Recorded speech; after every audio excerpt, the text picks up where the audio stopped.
কি পালন করেছেন? নববর্ষ। এটার নাম ছিল মঙ্গল শোভাযাত্রা করেছেন, আনন্দ শোভাযাত্রা। কি আনন্দ দেখলাম!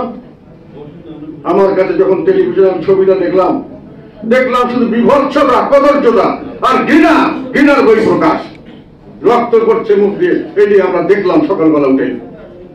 আপনারা রক্ত পিপাসু করতে চাচ্ছেন, দেশবাসীকে প্রতিহিংসা পরায়ণ করতে চাচ্ছেন, ঘৃণার দিকে নিয়ে গেছেন। সাধারণ ভাবে আমাদের ছেলেমেয়েরা স্বতঃস্ফূর্ত যে নববর্ষ পালন করতো, তারা কোথায়? তাদেরকে আপনি কোনো পারমিশন দেন নাই, শুধু দোষরদের পারমিশন দিয়েছেন। তাদের এখন লোকজন যাচ্ছে না, কিন্তু গান বাজনা ধনদান খুব চলছে।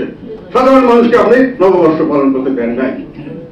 ঘৃণা দিয়ে, কদর্যতা দিয়ে, কুৎসিত দিয়ে যে নববর্ষ শুরু করেছেন, সেই নববর্ষ তো আপনি নিয়ে যাবেন রক্তপাতের দিকে। সেই নববর্ষ শেষ হবে প্রতিহিংসা দিয়ে। এটি তো আপনার দেশ চলছে এখন। এবং সরকারি পৃষ্ঠপোষকতায় নববর্ষ তো সরকারি পৃষ্ঠপোষকতা দরকার নাই। মানুষ নিজের সমস্ত ধর্ম, বর্ণ, সমস্ত গোত্রের মানুষ এই নববর্ষটা পালন করতে একসাথে এরশাদ সাহেবের জন্য এই দিনকে ছুটির দিন ঘোষণা করেছিলেন। কেন ঘোষণা করেছিলেন? যে সবাই সুযোগ পাবে, সবাই মিলেমিশে একটা উৎসব পালন করবে। এটা আমাদের ঈদ উৎসব না, এটা পূজা উৎসব না, এটা নিউ ইয়ার আর কি বলে খ্রিস্ট জেসাস ক্রাইস্টের উৎসব না, কোন সবাই মিলে একটা উৎসব। সেখানে সবাই আমরা বাংলাদেশের মানুষ কাঁধে কাঁধ মিলিয়ে যাব।